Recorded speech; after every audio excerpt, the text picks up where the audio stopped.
Buenos días, soy el suboficial principal Gerardo Miguel Jiménez, prosecretario del Instituto Nacional Newberiano, y continuando con este ciclo de conferencias virtuales, hoy me he de referir al piloto civil Lorenzo Eusebio, primera víctima de la aviación civil, benemérito y precursor de la aviación nacional.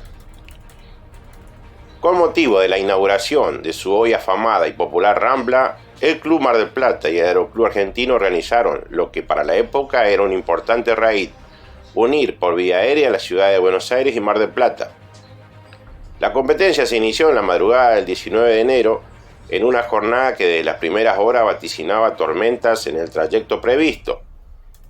Por ello, todos los participantes decidieron regresar, Lupe y Macías, o se vieron obligados a aterrizar, Fels en General Belgrano y Castaibert en Dolores, a poco de partir.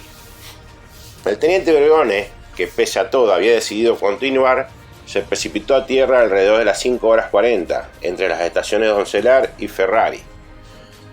Se producía así la primera víctima fatal de un accidente de aviación en nuestro país. No había transcurrido una semana de este luctuoso accidente cuando la aviación nacional se cobró la segunda víctima. En la tarde del día 26 de enero, el joven Lorenzo Eusebio, que fuese alumno de Pablo Castaibert, se precipitó a tierra en el aeropuerto de Villa Lugano, también a poco de despegar, para unirse con su maestro que, desde el accidente de Origone, permanecía en Dolores. Se convirtió así en la primera víctima de nuestra aviación civil. En pocos días la aviación nacional tuvo 2 víctimas, pero no habría de pasar mucho tiempo sin que se produjese otro accidente fatal. El 12 de abril, el joven aviador José María Pérez Arseno, también discípulo de Castaibert y a poco de diplomarse, perdía la vida al precipitarse a tierra cuando intentaba unir las localidades de Pergamino, en Buenos Aires, y Rufino, Santa Fe. Lorenzo Eusebio había nacido el 23 de octubre de 1889 en el seno de una modesta familia integrada por su padre, José Eusebio, su madre, Luisa Moyano, y su hermano Luis, que ya estaba radicada desde hacía muchos años en la calle Sánchez de Bustamante al 2100, a poca cuadra de lo que hoy es el Parque Las Heras de la capital federal. Joven de espíritu laborioso y activo, se había dedicado al estudio de la mecánica y era propietario de un taller, garage, según la jerga de la época, de automóviles que había instalado en un galpón en el fondo de la vivienda. Entusiasta de la aviación, volación, inició en julio de 1912 su aprendizaje en un monoplano Blériot Anzani, facilitado por Jorge Newbery. Bien pronto llegó a trazar líneas rectas y vueltas de pista, familiarizándose poco a poco con los secretos y técnica del vuelo. Luego pasó a pilotear aparatos de 50 HP, la escuela que dirigía Pablo Castaibert en Villa Lugano, a quien le adquirió además uno de sus monoplanos, un Castaibert 4 Gnome 50 HP. Durante los días 15 y 16 de enero de 1913 rindió examen, en forma impecable, para obtener su brevet de piloto.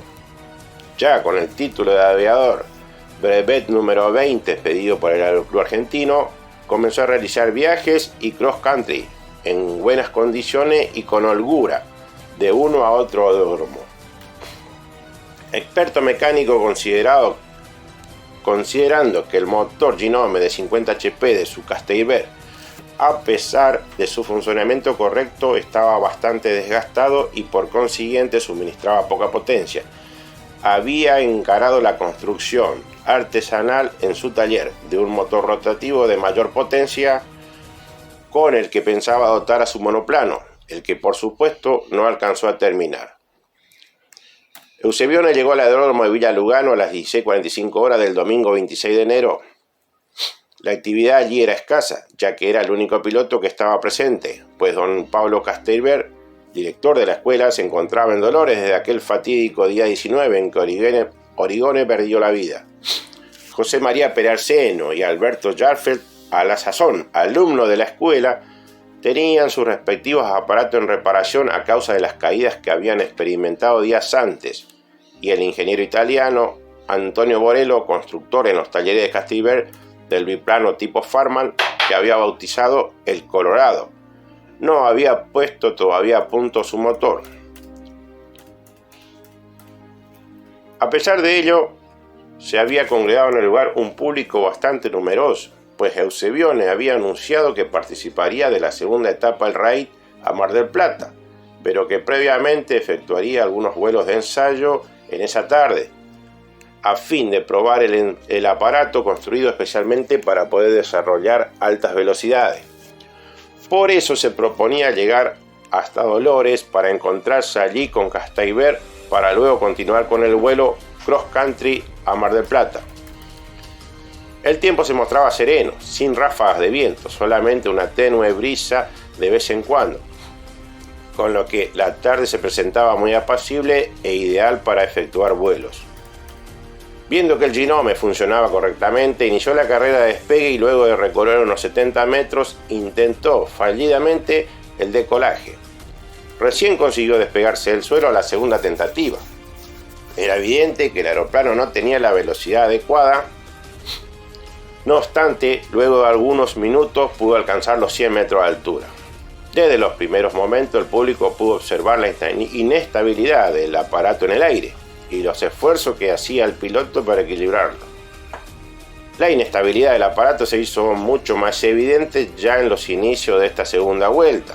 Sus bruscas inclinaciones eran cada vez más pronunciadas.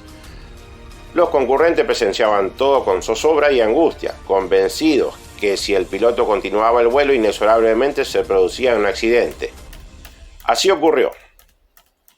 Impactó destrozándose frente a la casa de un vecino del lugar, llamado Juan Vieira, ubicada a unos 700 metros del aeródromo.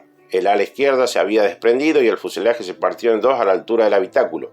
Increíblemente el motor continuó funcionando, a pesar de las roturas en la platina del soporte y de la hélice.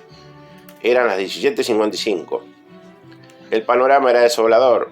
Eusebione permanecía en su puesto apretándose el abdomen con ambas manos, quejándose de grandes dolores. Cuando se produjo el arribo de la asistencia pública, se había agravado su estado ya de por sí muy delicado, y como la respiración se tornaba muy fatigosa, se utilizaron varias bolsas de oxígeno para practicarles inhalaciones. Luego de esta cuenta cruenta agonía, alrededor de las 19:10 se produjo el deceso. Las autoridades del Aeroclub Argentino dispusieron que los gastos del sepelio fuesen por su cuenta y que además miembros de esa asociación se turnaran allí rindiendo guardia de honor. Como en todos los casos, hubo diversas versiones sobre las causas del accidente.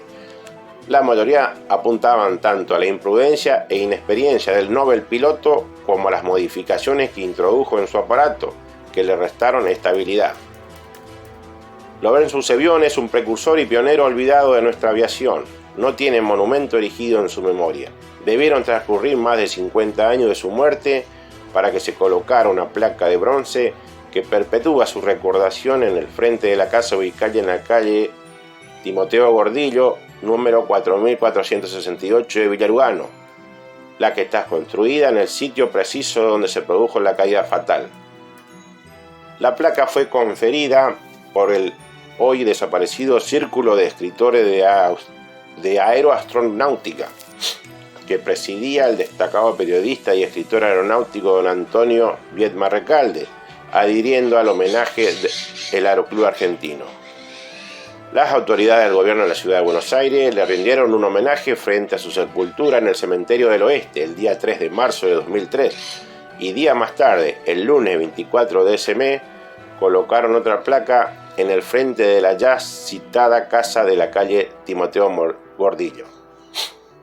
Muy pocas calles llevan su nombre. Hasta donde he podido averiguar, las únicas son la avenida Eusebione en el partido de 3 de febrero, provincia de Buenos Aires, una calle en el barrio Jorge Newbery de Resistencia, Chaco, y otra en un barrio homónimo de la ciudad de Córdoba.